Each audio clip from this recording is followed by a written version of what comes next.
Telugu YouTube ఛానల్లో మీ వ్యాపార ప్రకటనల కోసం 9154949554కి కాల్ చేయండి.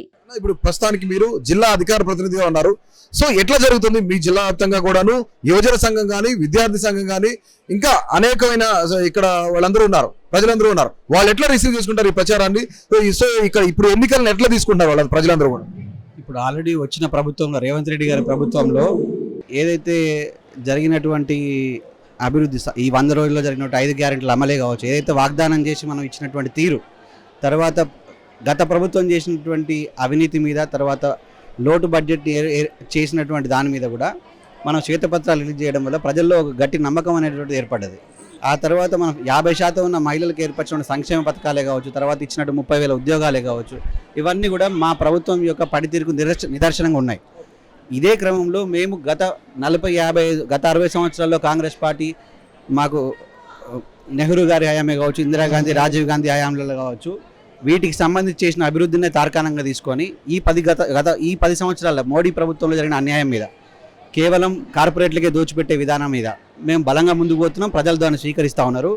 దీని మీదనే ప్రజల దృష్టిని కేంద్రీకరించే విధంగా మా ఏదైతే పార్టీ విధి విధానాల్లో ప్రచార కార్యక్రమాలు వీటి మీదనే మేజర్గా మేము కాన్సన్ట్రేట్ చేసినాం. వాళ్ళు కేవలం మతాన్ని, కులాన్ని, ప్రాంతాన్ని బేస్గా చేసుకొని, ఆధారంగా చేసుకొని వాళ్ళు మత ప్రాతిపదికనే ఓట్లను అడుగుతూ ఉన్నారు.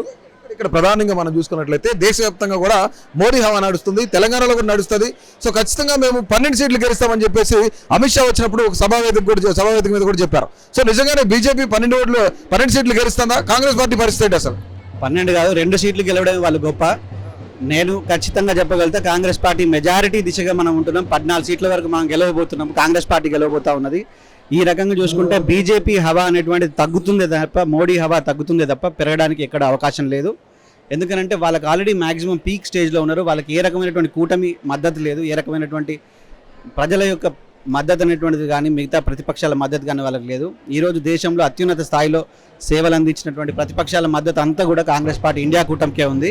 కాబట్టి ఖచ్చితంగా అది కాంగ్రెస్ పార్టీతో సాధ్యం, రాహుల్ గాంధీ గారితో సాధ్యం. పరిస్థితి ఏంటి? ఫైనల్గా రంజిత్ రెడ్డి గారి మధ్య బీజేపీ మధ్య ఫైట్ ఉంటుందా, లేదంటే బీఆర్ఎస్ మధ్య రంజిత్ రెడ్డి గారి మధ్య ఫైట్ ఉంటుందా?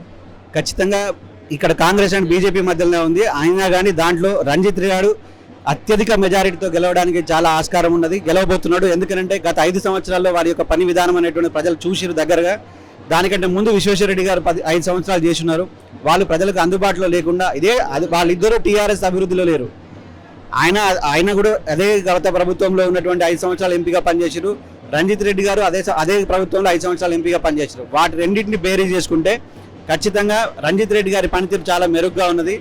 దాన్ని బేస్ చేసుకునే ఆ రంజిత్ రెడ్డి గారు కాంగ్రెస్ పార్టీ అధికారంలో ఉంటే, ఇక్కడ అధికారంలో ఉంది, దేశంలో కూడా వస్తే ఇంకా మరింత మేలు జరుగుతుందనే ఉద్దేశంతో, ప్రభుత్వం కూడా అభివృద్ధి స్థానంలో జరుగుతుందనే ఉద్దేశంతో మా పార్టీలోకి రావడం జరిగింది, కాంగ్రెస్ పార్టీలోకి రావడం జరిగింది. ఖచ్చితంగా ఆయన అత్యధిక మెజారిటీతో గెలవబోతున్నాడు. మాకు ఖచ్చితంగా బీఆర్ఎస్ అసలు పోటీయే కాదు, బీజేపీ కేవలం నామమాత్ర పోటీలోనే ఉంటుందని నేను తెలియజేస్తున్నాను. సో రానున్న ఈ యొక్క ఎన్నికల్లో ఖచ్చితంగా రంజిత్ రెడ్డి గారి విజయం అనేది సాధ్యమవుతుంది.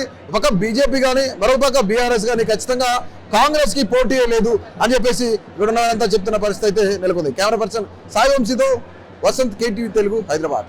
Please subscribe to KTV Telugu. KTV Telugu. KTV